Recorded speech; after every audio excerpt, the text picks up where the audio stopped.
Hello again, folks, and tonight I wanted to make a little bit of a comment to somebody who was messaging me today about a video by a guy named Leo at actualized.org. You can check out his YouTube channel, it's actualized.org.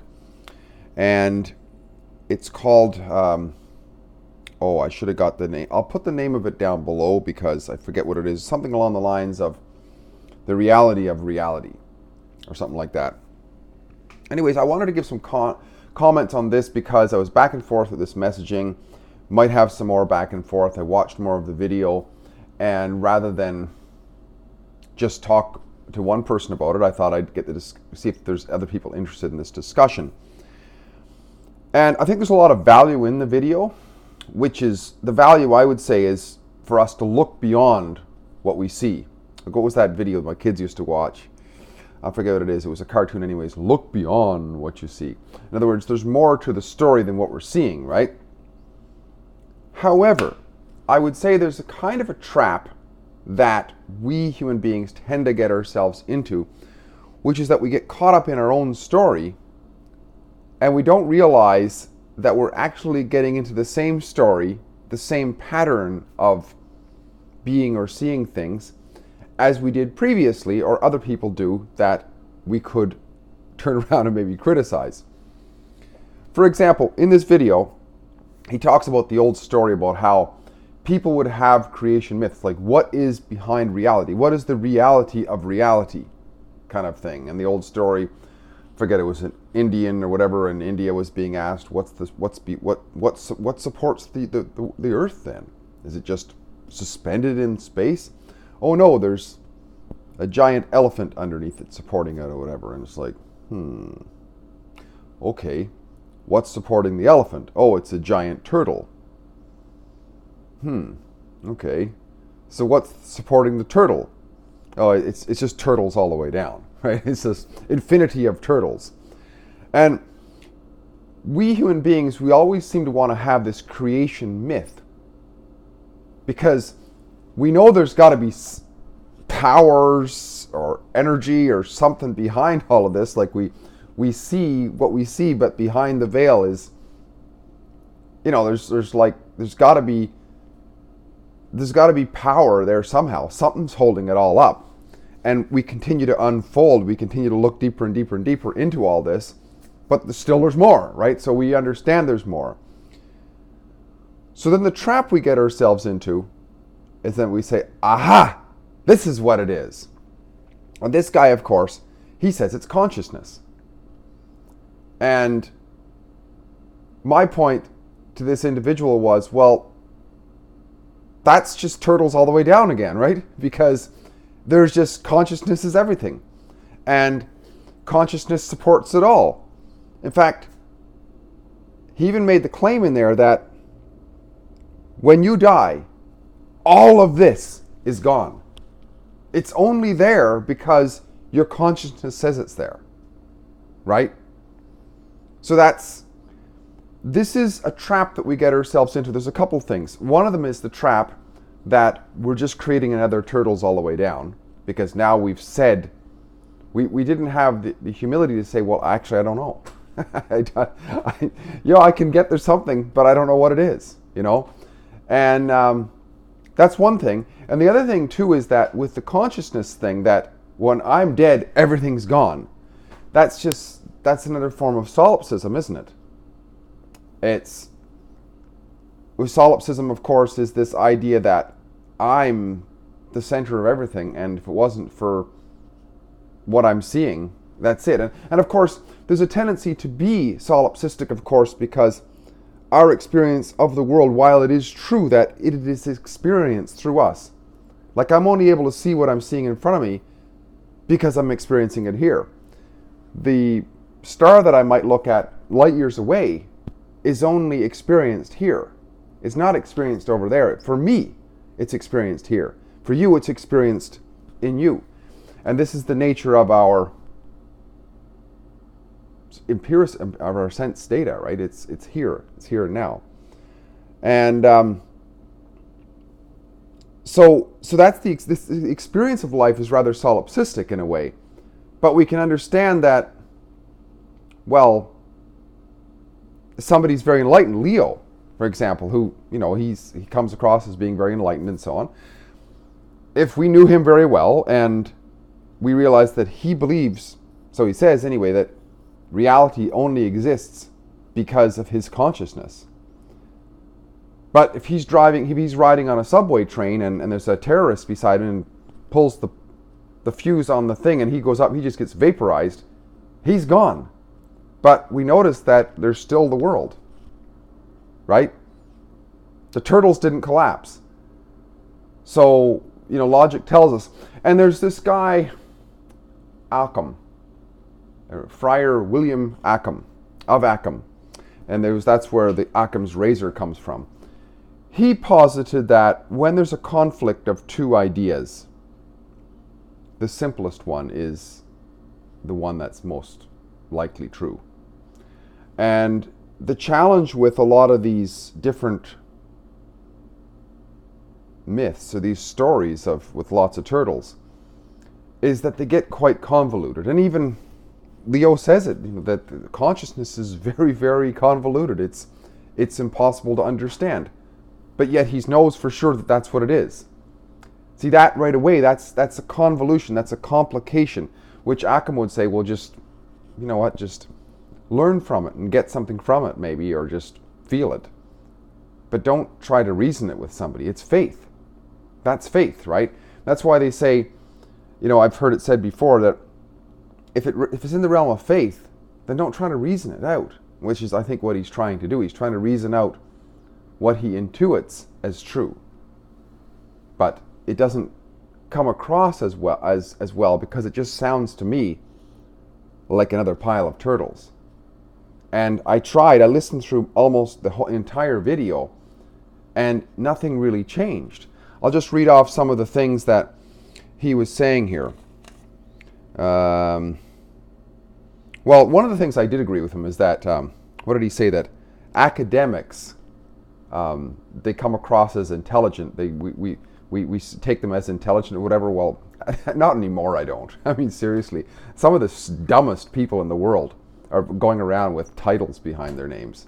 Anyway, so that's a story for another time. Another thing, he makes lots of claims like consciousness is the reality behind the reality. I'm paraphrasing some of this sort of stuff. One comment that I would make is that a claim is not proof. So just for whatever that's worth, that's not how I see it anyway. Lots of people claim stuff, but the Democrats just claimed that Trump did all this. They impeached him because he did this bad thing and that bad thing. But after they impeached him, now they're looking for proof. They got it ass backwards, right? So they know that they need proof, but they put the cart before the horse. You're supposed to get proof first and then go for that, right? Then try to, yeah. Okay, so,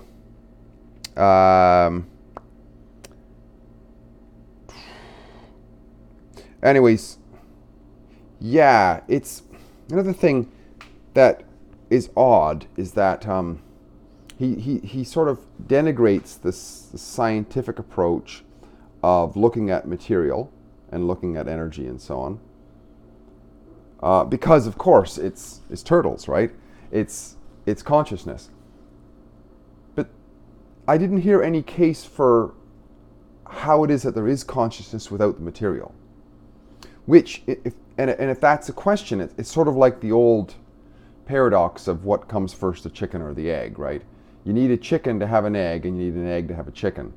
So why the separation, and why is consciousness higher than matter? I'm not really sure, but that's something he might want to consider, I think. I had a chuckle when he said that God was an equation, because I actually wrote a chapter in a couple of my books about the God of equations, so I could relate with him on that one. So,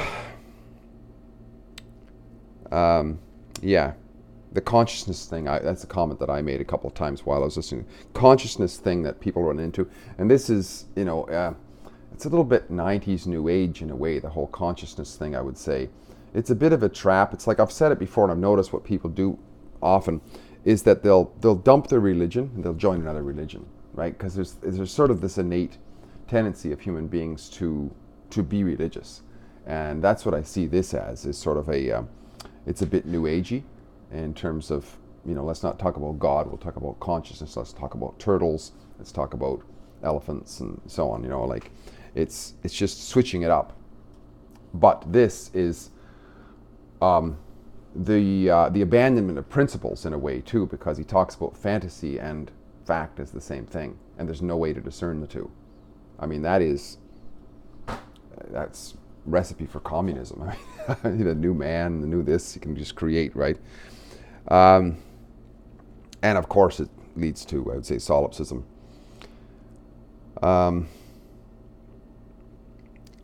So yeah, he makes the case that for empiricism at a certain point, but then he turns it around and he says that it's kind of like a veil. He's using his hand and saying, this is reality. But at the same time, you cannot discern reality from fantasy. So this then, looking at my hand, is a complete fantasy. There's no way that I can tell the difference between this and fantasy. Because it's all consciousness, man. It's just, maybe I'm missing something. But I don't know. So he asks the question, am I open to the idea of different possible ways of thinking, that other things can be possible? And my answer to that is yes. But you have to give me something, man. It's not just making claims. Because after all, earlier in the video, he said he's going to make the proof that consciousness is everything. But I didn't hear it. Other than, this is reality, man. But you can't discern this from fantasy. I don't know. It's weak, I would say. The other thing too is he talks about science as if it's something, as opposed to not something, I guess. But to me, science is not something. Science is certainly a process. It's a process of empiricism and steps, right? It's like, if the new bricklayer comes out the first day and says, hey, old bricklayers, I want to start putting a row here. And the old bricklayer is very much of a practical scientist. He says, no, because we haven't put the lower bricks on first. You can only put these bricks when we have those bricks. Oops, I caught the cord here. Not very good. I get a little too excited, I guess. We can only put these bricks on when we got those bricks on. So, and science is that. Science is just a series of steps. It's not a belief system. Science is not a belief system. Science is a system. It's a systematic way of processing our way through a process of thinking, basically, in steps, right? I'm going to be missing some of this stuff, but yeah, what else did I come across? Story of the train blowing up. Yeah.